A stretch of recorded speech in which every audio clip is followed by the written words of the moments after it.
pai era farmacêutico e naquela época quase que existia medicina lá, porque não havia médico no local, né? Era um distrito de Itabira. Itabira era o município, né? E Santa Maria era o distrito. Então, eu nasci, mas logo depois o meu pai estava muito preocupado com a educação dos filhos, que naquela época nós somos 12 irmãos, mas na época eu era mais ou menos do meio, então aí muitos nasceram em Itabira, depois de mim, porque com 2 meses nós viemos para Itabira. De modo que eu passei a minha infância toda, praticamente, né, só nasci em Santa Maria. Ele era farmacêutico, mas quando mudou para Itabira, ele passou a ser diretor de um colégio que ele fundou, depois conseguiu fundar outros educandários também na cidade. Meu pai, então, tinha aquelas pessoas, ele era também fazendeiro, que era filho de fazendeiro, os irmãos não quiseram estudar, ele foi quase que o único, né, porque fazer curso superior naquela época não era complicado, não era... Então, ele formou-se em farmácia em Ouro Preto, mas ele começou a estudar no Rio. Depois o pai faleceu, ele teve que vir para mais perto da família, auxiliar a formação da família. E então, quando eu vim essa viagem, eu vim num balaio na cabeça de uma dessas pessoas, né? Ele andou 30 quilômetros comigo na cabeça, num balaio, né? E isso, os meus alunos, né, quando eu falo com eles como é que desenvolveu a ciência, a tecnologia, né, na hora que eu vou iniciar os meus cursos de física, geralmente eu dou esses testemunhos para eles, eles acham muito interessante, né?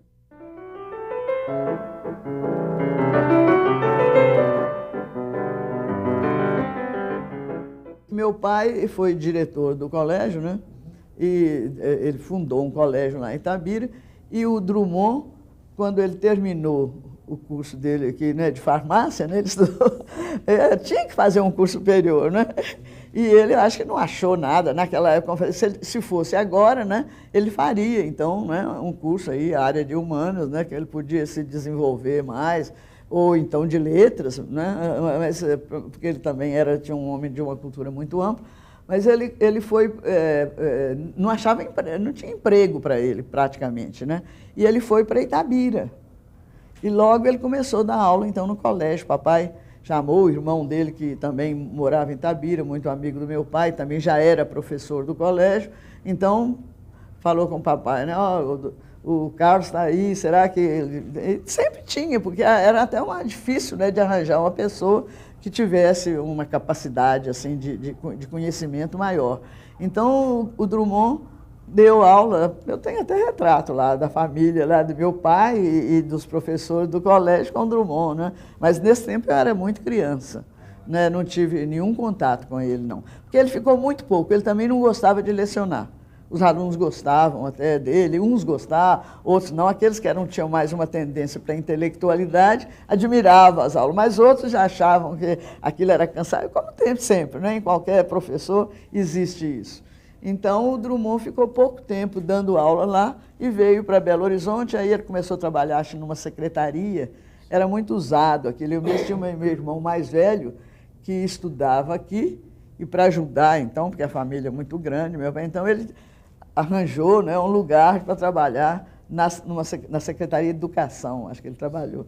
E o Drummond, então, teve também mais ou menos uma mesma linha que os outros rapazes de Itabira tinham. Ele é mais ou menos da idade, ou um pouco mais novo que esse meu irmão mais velho.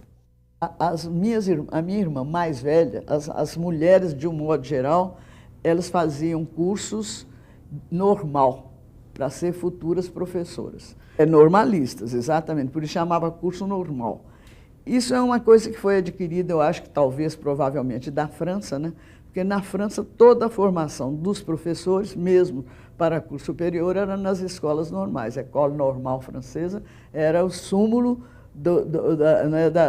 da cultura, eram umas escolas de alto nível cultural, e geralmente, mas para uma formação já superior.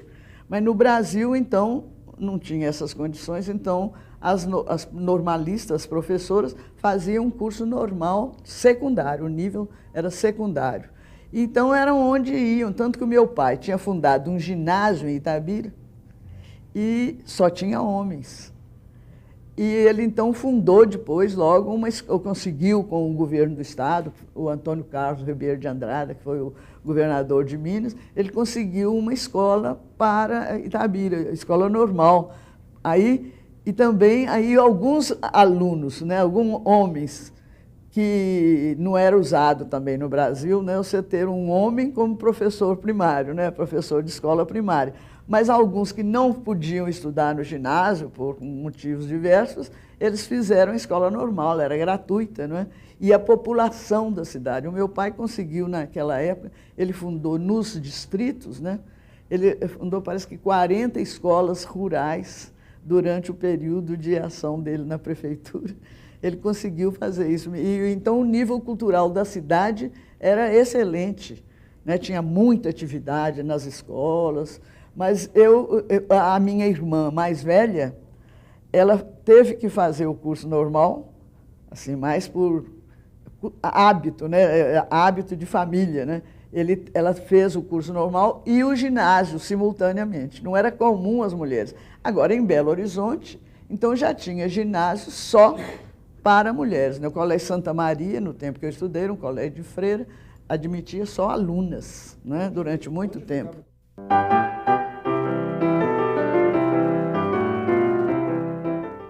Quando eu terminei o primário, que eu fiz em Itabira, nós mudamos para Belo Horizonte. Então, eu já fiz aqui o curso secundário no Colégio Santa Maria. O Colégio Santa Maria era um colégio, apesar de ter pessoas de nível médio, quer dizer, eu falo economicamente, né?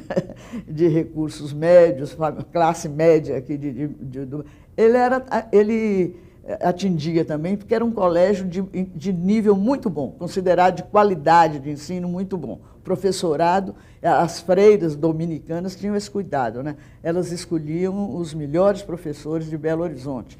Nomes aí, por exemplo, como o doutor Arnaldo Mendes, esse que eu falei, que era professor da engenharia, era um ótimo didata, professor Arthur Veciani Veloso, né? Amaro Xisto de Queiroz, são nomes assim que fizeram história aqui, todos eles eram professores do Colégio Santa Maria também, né? Então, eles davam em outros colégios, ou então na Faculdade de Filosofia, mas davam aula lá também. Mas então, o que acontecia é que as meninas casavam muito mais cedo, de 19, 18 anos. Então, quando terminava o ginásio com 15 anos, 16, né? Aquelas que atrasavam um pouco mais, né? 17 no máximo, elas já estavam pensando em casar. E arranjar os namorados, né? E os namorados, os estudantes, geralmente, né? Das universidades, é que ficavam atrás Então, faziam bailes, né? Tinham instituições, tinha o DCE, por exemplo, que era um ponto de encontro das meninas com os estudantes dos cursos superiores, né? As moças casadoiras, né, como eles falavam, iam para os bailes do DCE, né? O Diretório Central de Estudantes, né? Eu tive, por exemplo, um professor de matemática no Colégio Santa Maria que me influenciou muito, que ele era também professor da engenharia. Eu gostava de matemática, né? Eu terminei o meu curso no Colégio Santa Maria em 39, né? E fui logo para a engenharia no complementar. Mas então, nesse período, ainda com o esforço do Chico Campos, né, ele criou, para incentivar, melhorar o ensino, ele criou uma maratona intelectual no Brasil todo, em todas as áreas que eram abordadas no ensino secundário. E era uma disputa entre colégios. Primeiro havia provas escritas e tal, para ver o nível de conhecimento. Cada colégio indicava 2 pessoas de cada ano para participar. Quer dizer, era um grupo muito grande, por exemplo, do Colégio Santa Maria, né? Tinha eu e uma outra colega minha disputando matemática, outras 2 de história, outras 2 de português, cada uma numa área de conhecimento, né? Então, em todas as áreas do conhecimento. E isso foi feito, então, no Brasil todo. Então, é interessante, eu lembro demais, que as provas orais, que eram arguições pelos examinadores, e um debate entre os candidatos. Então, eu tive a oportunidade de me debater com o Hélio Pellegrino. Então, ele disputou, era um aluno excepcional do Colégio Estadual. Ele conhecia muito bem, né, a parte de português e de matemática. Então, eu tive debate com o Hélio Pellegrino, né? Era muito interessante. E na área, eu lembro aqui, porque o irmão dele também, José Pellegrino, que também aí já era um ano na minha frente, né? Eles eram da minha idade. Fernando Sabino também, né? Era da mesma época, era meu colega, na mesma linha, né? Da mesma idade. Então, o Fernando Sabino também participou. O Fernando Sabino era só da área de português, ele era já escritor, ele escrevia, eu lia muito, conhecia muito, saía as revistas do Rio, por exemplo, traziam contos do Fernando Sabino, né? Naquele início de trabalho dele, mas aluno do Colégio Estadual. Eles eram alunos do Colégio Estadual. E o Pellegrino, então, era também assim, meio onisciente, né? Ele tinha essa facilidade em várias áreas, era uma pessoa muito competente, então nós tivemos contatos com ele. E, inclusive, o Fernando Sabino e o Hélio Pellegrino, na área de português, eles foram os campeões da maratona no Brasil. Agora, o colégio como um todo foi o Santa Maria.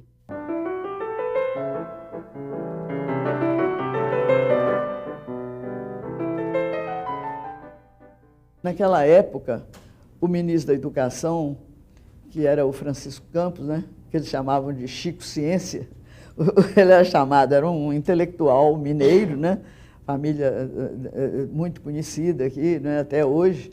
Então, o Chico Campos estava no Ministério da Educação e havia uma certa queixa, né, porque o curso ginasial era de 5 anos.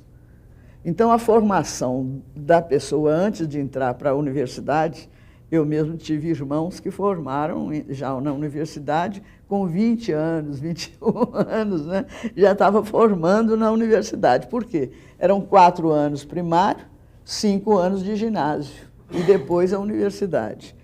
E nos outros países já era mais ou menos essa formação básica, né? Antes de entrar na universidade, é mais ou menos de 10 anos, 12. Naquela época eram só 9 anos no total da formação, né? 4 e 5, 9. Então, eles resolveram ampliar para 2 anos. Mais 2 anos, aliás, ampliar para mais 2 anos. Então, nessa época, o Chico Campos já quis, então, ampliar esse período e foi, então, que ele criou esses cursos que podiam ser dados na escola, mas para as escolas, nas escolas secundárias, ficava muito pesado de criar uma coisa nova, precisava de um professor de maior conhecimento, formação de um nível mais alto, né? E então a maioria desses cursos se chamava complementares, eram dados nas faculdades. Então eu fiz o curso já, né, o curso complementar chamado, né, na escola de engenharia, porque eu já queria estudar engenharia. E esse professor meu, naquele tempo, estava iniciando em Belo Horizonte a fundação da Faculdade de Filosofia. E a Faculdade de Filosofia foi uma inovação no Brasil, mas foi herdado até de pessoas que vieram na época da guerra, né, fugitivos da perseguição lá na Alemanha, na Itália, etc., né, do fascismo e do hitlerismo, né. Então, essas pessoas vieram para São Paulo, começaram com esse movimento, criando, então, eram escolas para formar professor, porque até esse período, né, a formação do professor, especificamente, era só para o primário, escola normal, para formar os normalistas. Os professores de curso secundário e superior não tinham uma formação específica como hoje tem, através das licenciaturas, né? Então, foi aí que iniciou esse trabalho. Eu queria fazer a faculdade de filosofia, mas na matemática. E esse meu professor me tirou de cabeça, ela estava iniciando realmente. Não, vai para a engenharia, que lá você vai aprender muito mais matemática. Eu interessava na época em matemática, não tinha ainda, eu não sabia nem o que era física direito, porque o ensino era muito elementar, né, nos ginásios de 5 anos. Não havia livros, textos, tinha um livro no Brasil que assim era muito pesado, era considerado, os professores não adotavam. Então, você imagina, sem ter um livro onde estudar, fica difícil você fazer um curso, né? Os cursos de matemática já tinham vários livros, textos já dirigidos para o ensino, mas na área de física, de química, ainda era muito difícil. As minhas colegas, quase nenhuma delas foi fazer curso superior. Uma que foi depois para São Paulo fez também engenharia. Nós gostávamos de estudar, ela era muito minha amiga, né? Ela hoje, então, está lá. Mas outras não chegaram a fazer na época. Depois, mais tarde, umas Fizeram, mas naquela minha idade, né, naquela época, aquela geração ali, ela não seguia curso superior, não. Logo depois do complementar, quer dizer, então aquilo já era obrigatório. Eu tinha que fazer mais 2 anos, além dos 5 anos de ginásio, mais 2 anos para ter a formação básica para entrar na universidade. E depois, então, vinha o vestibular. Já havia vestibular. No tempo que eu entrei para a escola de engenharia, foi em 42, né? Aí já era exigido o vestibular. O complementar me ajudou, porque eu já comecei a ter contato também no complementar, porque já era na engenharia. Então, tinha outras moças que desistiram logo. Tinha uma que é muito bonita e logo começou a arranjar muito namorado e acabou. Era o pai que forçava um pouco para ela estudar, então ela desistiu. Quando eu entrei para a escola de engenharia, foi uma coisa difícil até, né, para eu acostumar, porque aí eu era a única mulher e 90 e tantos rapazes, né, no princípio e tal, mas depois nós fizemos boas amizades, não teve nenhum problema.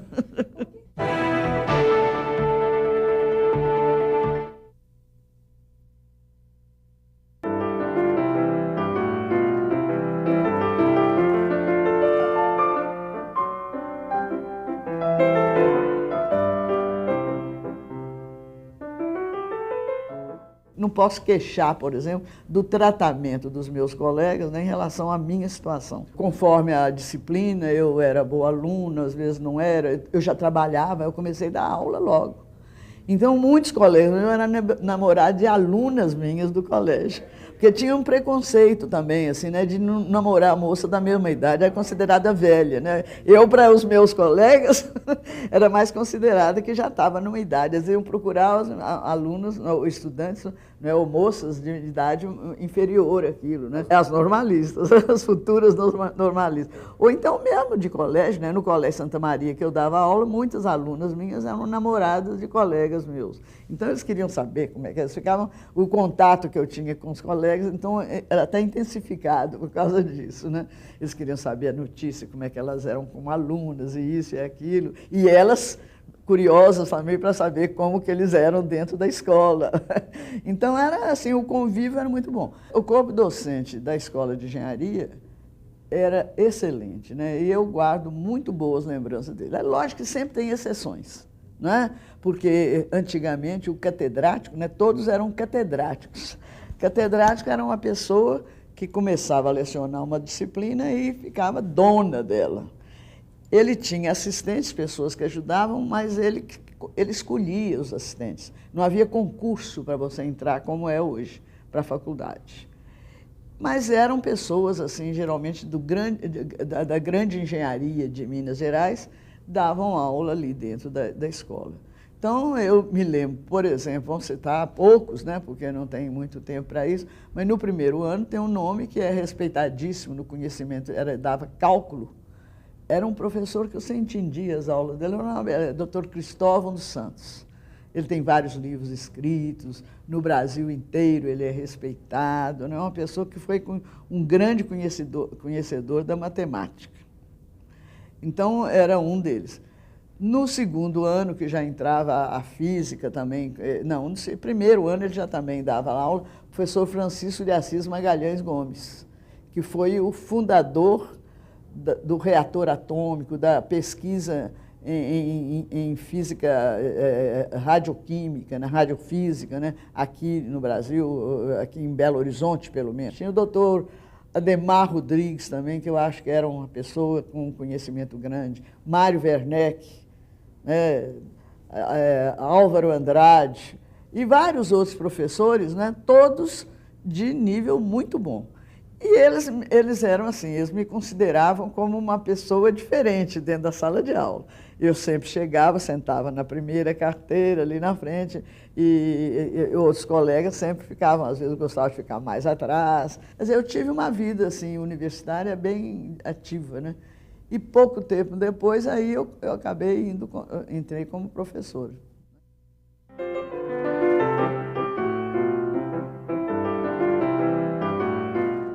Eu lembro que no dia que rebentou a Segunda Guerra Mundial, as aulas foram até suspensas, né?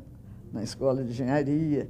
Eu era aluna, então a gente chegava lá e tinha aquele problema, e foi um baque, mas não chegou a atingir, por exemplo, a minha turma de colegas, né? Eles não chegaram, mas nós fizemos passeatas, né? Aquele negócio arrecadar metais, né? Alumínio, ouro e tal, né? A gente nós desfilei aí pelas ruas de Belo Horizonte, era para ajudar, né? Era um fundo, né?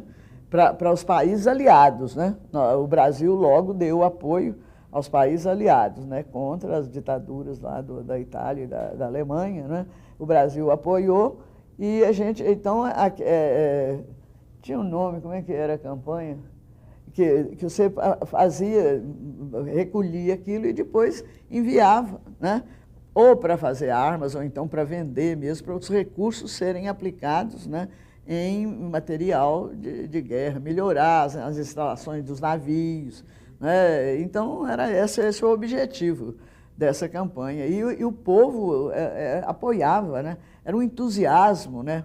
Contra, né, essas ditaduras, era uma coisa mundial, né? Nesse tempo, os Estados Unidos ainda era muito querido entre a população toda, era um respeito, né, que se tinha pelo trabalho, porque eles apoiaram também, eles não eram um país, né, da ditadura, mas apoiaram a França e a Inglaterra, né, que estavam coordenando essa reação contra as ditaduras.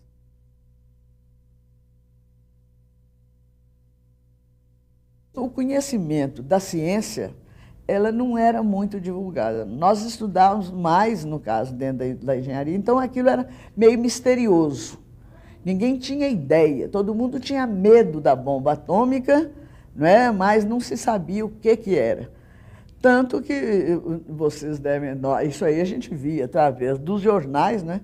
Que o Einstein, por exemplo, ele escreveu uma carta, né, ao presidente dos Estados Unidos, pedindo para construir a bomba atômica, com medo do eixo, né? Fazer aquilo antes da gente, né? Nós éramos considerados entre eles, né? Eram os aliados. E, de fato, né, foi o que ocorreu. Então, ninguém tinha ideia daquilo que iria ser.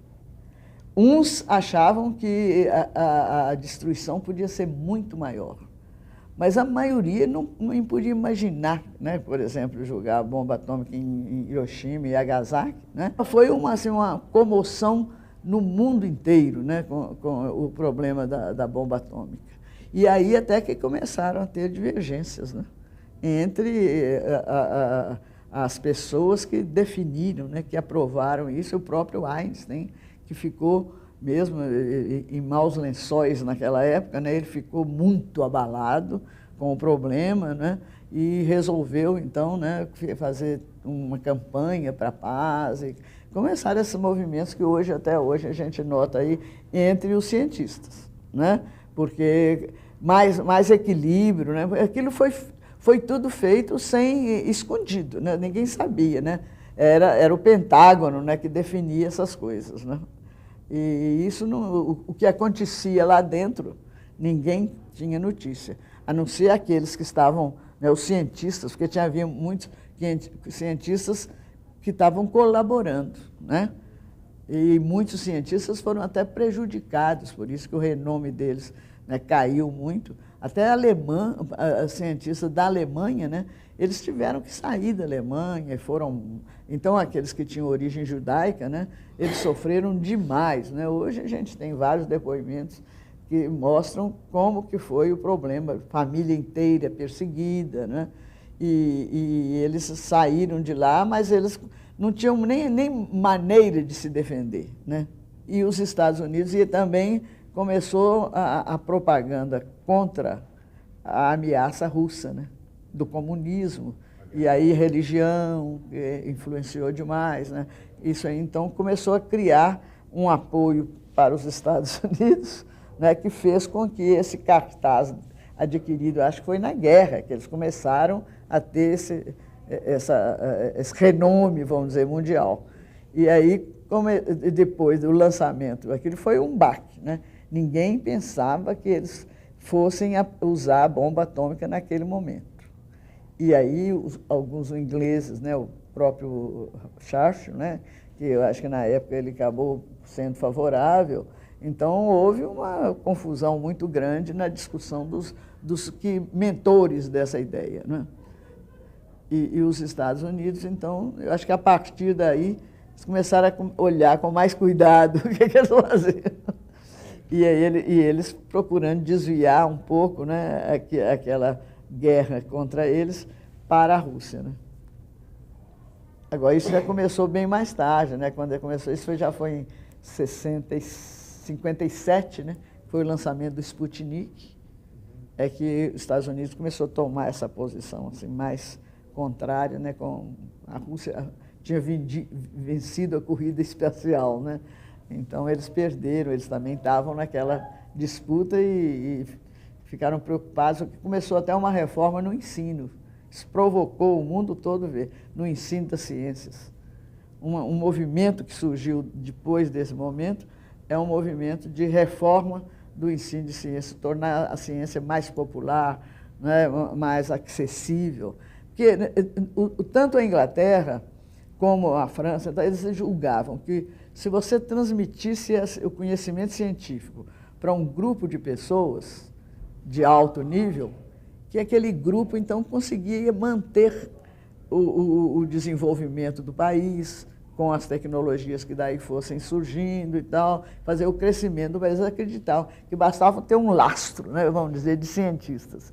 Mas daí para frente começou a ver, então, porque precisava do apoio da comunidade, a pesquisa começou a ficar muito cara, né? Então, para o governo poder ceder sem muita reação da população como um todo, e eles então começaram esse movimento que até hoje, né, está assim, em grande explosão nos dias de hoje, de divulgação da ciência. Ensinar ciência, né? Ensinar de uma maneira diferente. De um modo geral, a física, por exemplo, a química, até nessa época, ela era ensinada nas escolas com um objetivo propedêutico, preparar pessoas para estudar a física num nível mais elevado, para serem físicos, né? Então, numa sala de aula, tinha lá 30 alunos. Se tivesse 4 que quisessem estudar física, estava bom, os outros de qualquer jeito passavam, né? O professor geralmente centralizava o ensino naqueles 4 que eram interessados e procuravam, né, aprender com maior profundidade aquele assunto. Agora, hoje, não, já se vê a necessidade do povo ter uma cultura, né? Porque ela está no meio da gente, a ciência, a tecnologia está cada vez mais perto, né, da população. Então, essa preocupação com o ensino que existe hoje é muito por causa desse problema.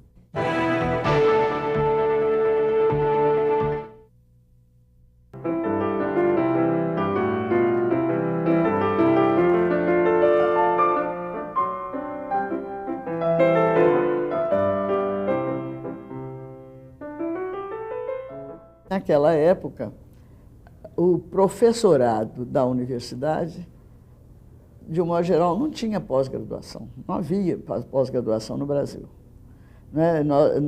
Eu tinha só o curso de engenharia e comecei a lecionar física, né, dentro da universidade. Eu comecei primeiro nos colégios.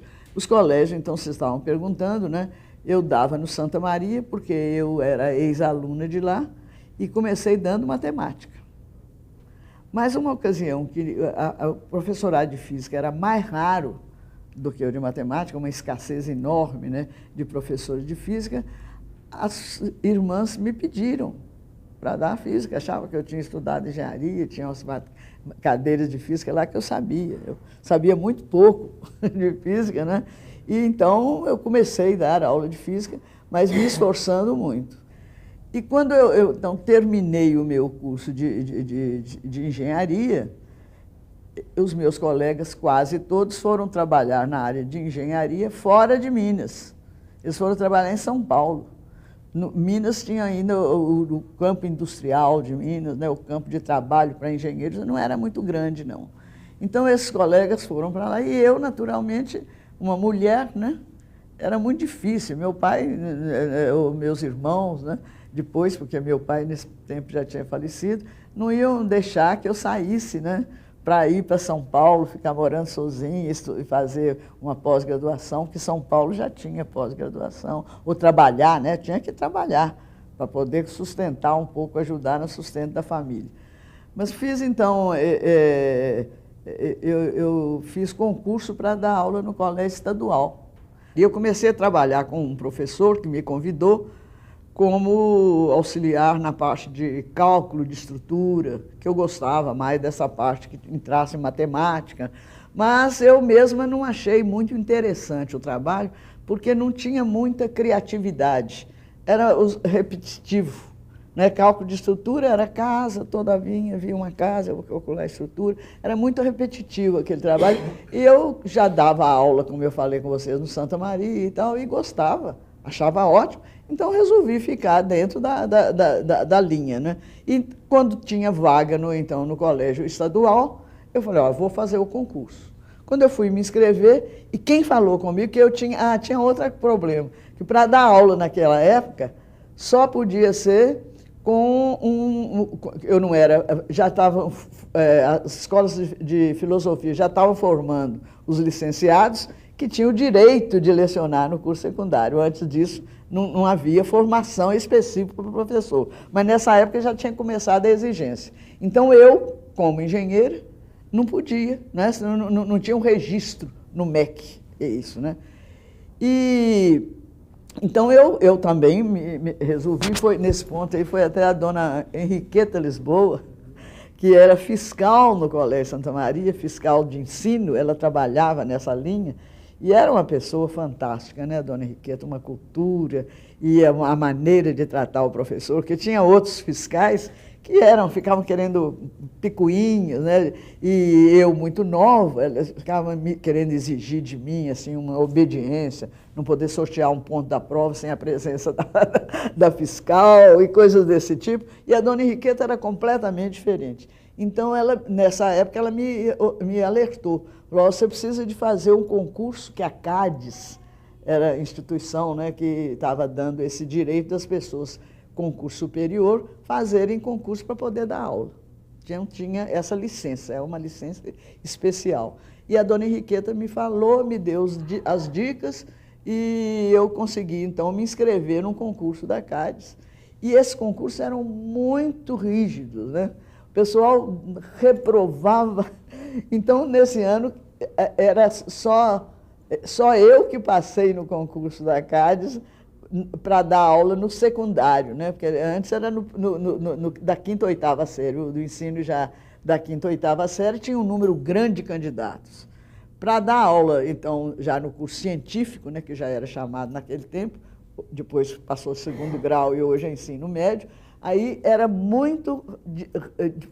o número de candidatos era muito menor e as provas eram muito complicadas. Tinha a prova escrita e oral e prática, né? Então, eu fiz e fui a única aprovada, quer dizer, consegui o registro no MEC. Então, quando surgiu, eu fiquei sabendo, aí na banca tinha esse catedrático lá do colégio estadual, porque no estadual também tinha catedráticos, né? Nós chamávamos catedráticos, né? Então, ele me alertou, falou, olha, vai ter umas vagas de física lá no colégio estadual, por que a senhora não tenta entrar? Aí eu fui me inscrever. Quando eu fui me inscrever, o diretor do colégio não queria aceitar a minha inscrição, porque era para curso noturno, as vagas, e eu era, primeiro que ele achava que eu ficar até 11 horas da noite lá no colégio era perigoso, e só muito à noite, era quase só rapazes, né, alunos, não tinha uma ou outra moça, mas mais rapazes. E ele achava que eu não ia impor um respeito com os alunos, que podia acontecer algum problema para ele, que era diretor, né? Ficou meio amedrontado. Mas esse catedrático fincou o pé e falou, não, a dona Beatriz tem direito de entrar nesse concurso, e foi aí que eu entrei e tirei o primeiro lugar, né? Então, comecei a dar aula, o ambiente era ótimo e nunca tive problema. Tinha realmente muitos alunos mais velhos que eu, era no curso noturno, pessoas que trabalhavam, né, e estudavam, então, mas eu não tive nenhum problema. que no colégio estadual havia alguns professores que não conseguiam manter a disciplina, né, e tal, e comigo eu nunca tive nenhum problema.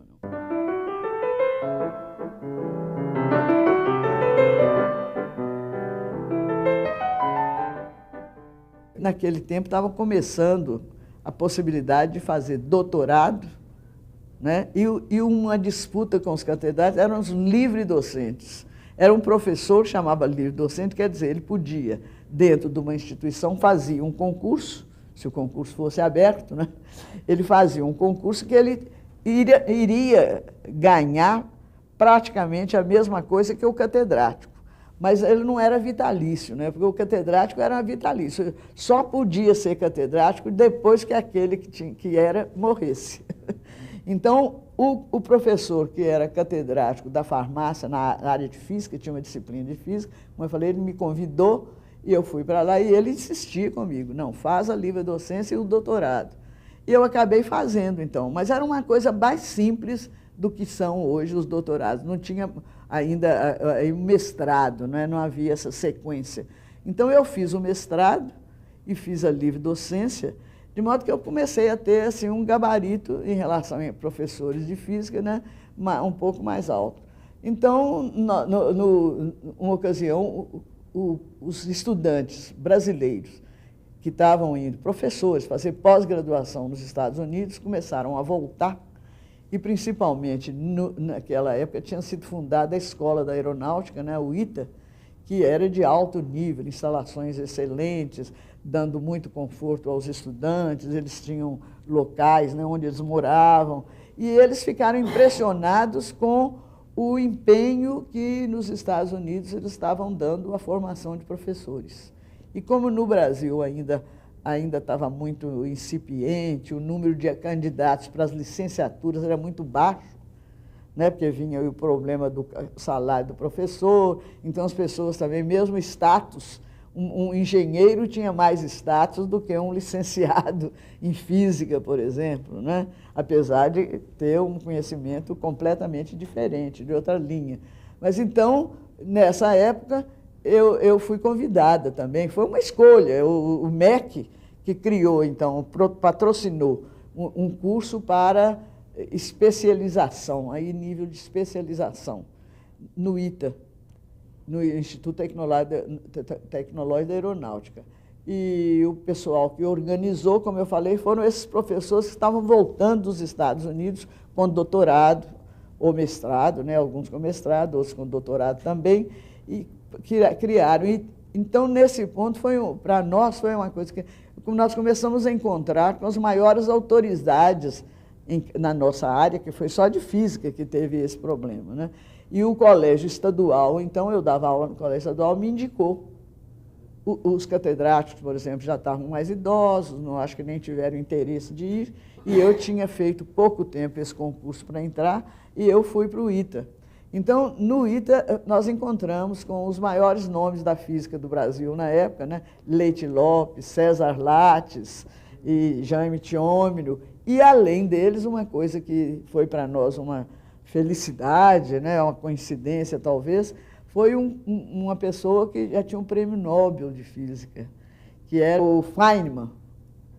O Feynman é um nome no mundo inteiro, né, reconhecido, hoje é falecido, mas como sendo o maior didata assim, dentro da área de física.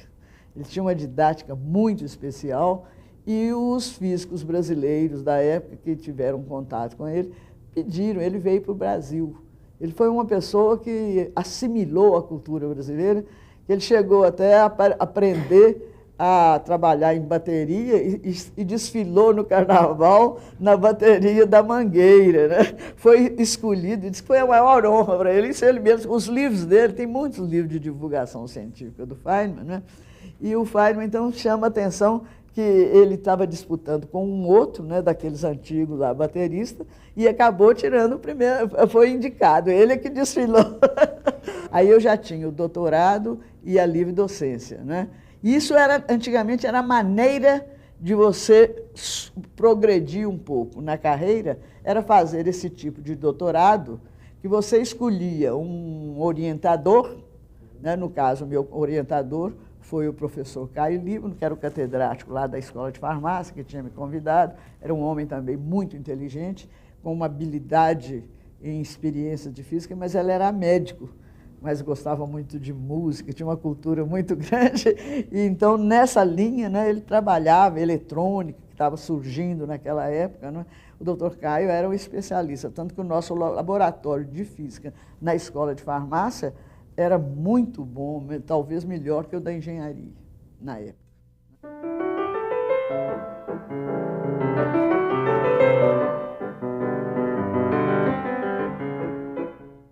A Unesco, naquela época, também preocupada com a formação de professores, né, ela começou a criar oportunidades, né, e criar cursos. Então, aí eu fiz vários, até com o patrocínio da Unesco, né, que eu fiz aqui no Brasil, depois tive nos Estados Unidos também, né, tanto em várias universidades, e nos Estados Unidos, a National Science Foundation também, né, que era uma instituição americana para formar professores, e até hoje existe, que faz um trabalho muito grande na área de ensino de ciências de um modo geral. Então, eu fiz um curso lá que era uma especialização. Nessa época, havia assim, uma dificuldade sobre livros, textos de física.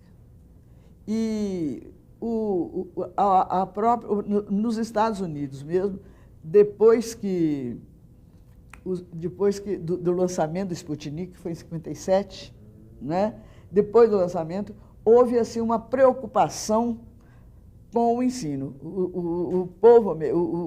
A intelectualidade americana procurou, né, intrigante aí, né, o que fez com que a Rússia ganhasse a corrida espacial, né? Se o desenvolvimento científico americano era melhor, eles tinham cientistas do mundo todo que eles conseguiam levar, né? O próprio Einstein e muitos outros, né? Que eles conseguiam levar para os Estados Unidos, principalmente na época da guerra. Então, na hora que o lançamento do Sputnik ocorreu, eles tiveram uma preocupação e começaram a fazer movimentos, criar com essa National Science Foundation e a Unesco também, então, dando patrocínio, para desenvolver projetos de ensino. Então, esses projetos de ensino foram desenvolvidos com mais, assim, na área de ciências, projetos de física, de química, de biologia, né? E esses projetos foram traduzidos, a quantidade de verba que o governo americano, né, empregou nesses projetos é uma coisa fabulosa. E eles, então, quiseram espalhar isso para o mundo inteiro, né? E eles chegaram ao Brasil, e aqui em Belo Horizonte nós fomos praticamente um colégio que tinha sido fundado dentro da universidade, colégio universitário, mas, quer dizer, para dar o ensino secundário, né? Uma complementação ao ensino secundário. Então, nós começamos a usar os livros desses projetos, que foram traduzidos, nós mesmos trabalhamos na tradução, né? Na época não tinha, né, nem as próprias firmas que estavam traduzindo. E depois desses projetos americanos começaram a surgir também outros. Então surgiu o projeto da Unesco, projeto de ensino da Unesco. Então eles produziam livros, material experimental, e esses projetos então davam um patrocínio para se desenvolver. Então eu fiz em São Paulo, porque as quase sempre eram feitas em São Paulo. Eu tive, então, frequentei alguns cursos desses projetos.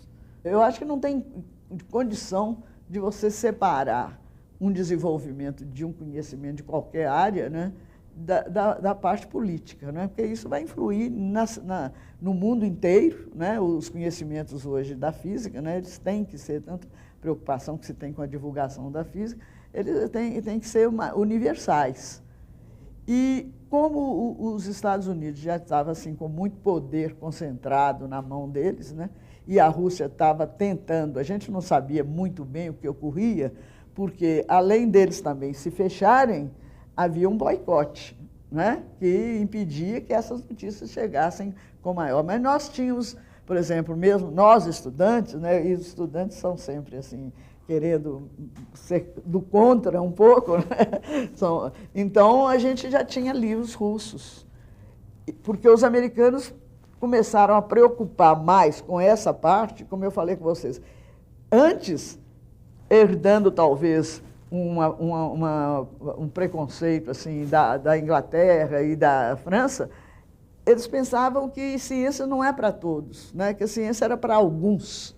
De fato, para fazer pesquisa é. Mas como a ciência está ligada ao nosso convívio, então tem que ser para todos, não é isso? Então, os russos eram muito meticulosos, né? O ensino de ciências lá era de alto nível. Era muito melhor, eles tinham mais noção de tornar isso mais amplo para toda a população. Eles queriam que o povo, né? Era uma democracia, né? Então, bem que eles falam que é ditadura também, né?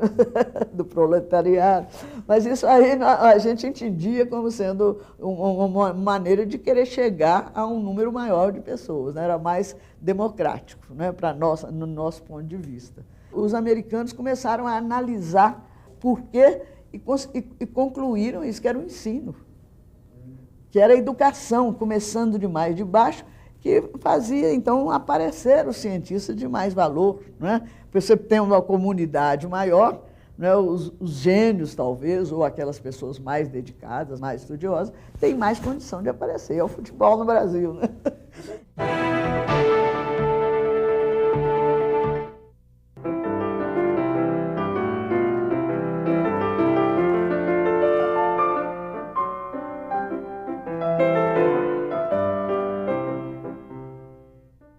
Eu nunca fui assim envolvida muito fortemente na política, mas eu tenho minhas ideias, né? E são ideias liberais e sem querer na hora da aula você acaba. Eu não tenho assim muito receio de expor minhas ideias, não.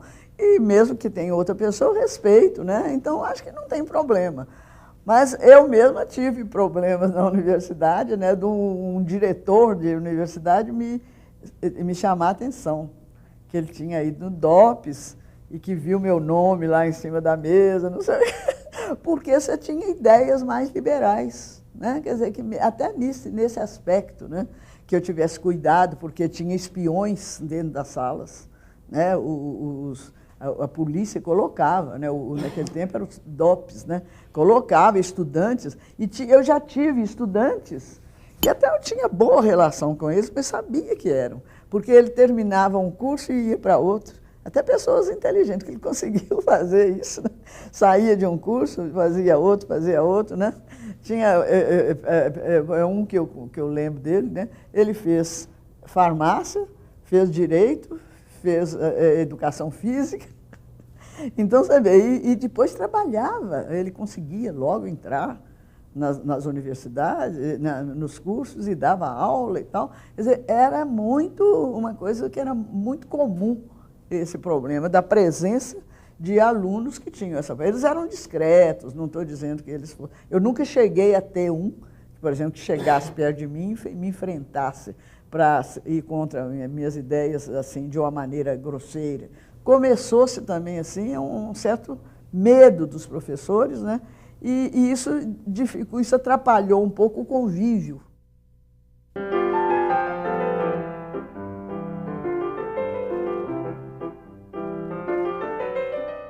Começou-se, então, a trabalhar, como eu falei, os projetos americanos não tiveram sucesso, nem lá mesmo. Por quê?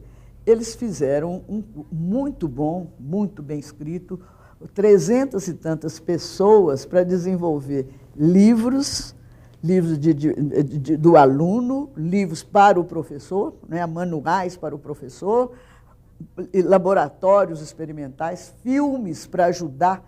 Então, isso tudo eles estavam fazendo para ajudar na compreensão. Então, isso foi depois do lançamento do Sputnik. Eles acham que esses projetos surgiram do complexo dos americanos em relação a ter perdido, né, a corrida espacial. Então, eles fizeram esse esforço muito grande, mas eles não foram, vamos dizer, talvez muitas pessoas que não eram alguns professores secundários, mas eles não tinham muito traquejo de trabalhar com a meninada.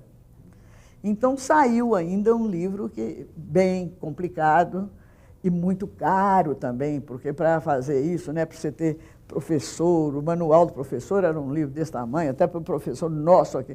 Nós tivemos essa ilusão e traduzimos, como eu falei, os projetos e tal. Mas quando nós começamos a traduzir, e quando eu tive nos Estados Unidos, então, acompanhando esses projetos, que tinha projetos também para o ensino superior, não é só para o secundário, não, mas eu fiz num que era assim amplo, né? Então, quando eu cheguei, o Antônio Máximo, que era meu colega, né, nós estávamos trabalhando no colégio universitário.